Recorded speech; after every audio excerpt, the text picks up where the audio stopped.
Naranasan niyo na po siguro na kahit gumawa tayo ng mabuti o hindi kaaya-aya, may masasabi at masasabi ang ibang tao.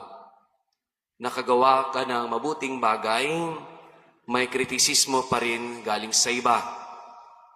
Mas lalo na pag nagkamali ka, ay may masasabihin pa sila sa iyo na malala. Whether you did good or bad, people will say something about you. Mabuti man o hindi, mayroon at mayroong sasabihin sila.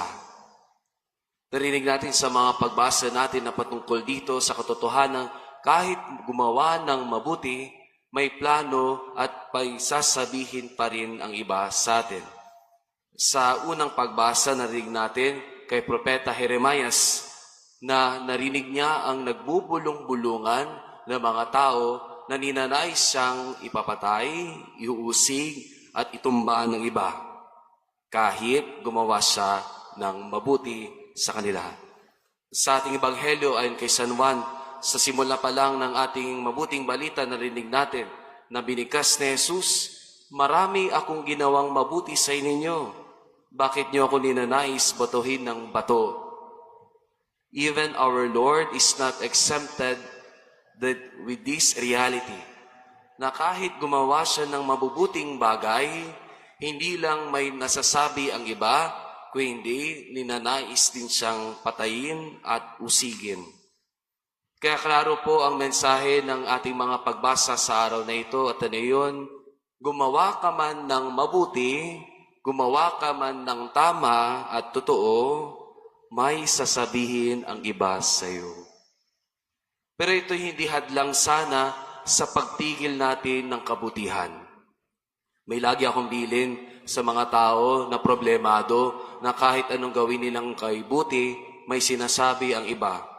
Ang lagi kong paalala sa kanila, remain good even others are not good. Maging mabuti kahit yung ibang tao ay hindi mabuti sa iyo. Maging mabuti kahit lahat ay mabait sa iyo.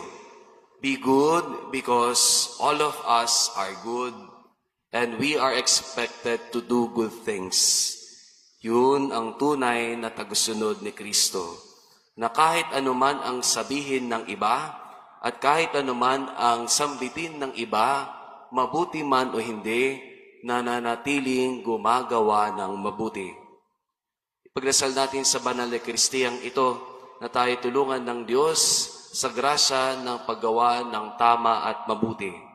Let us ask the Lord to grant us the courage to remain good and be good, not for ourselves, not even for others, but for God. Amen.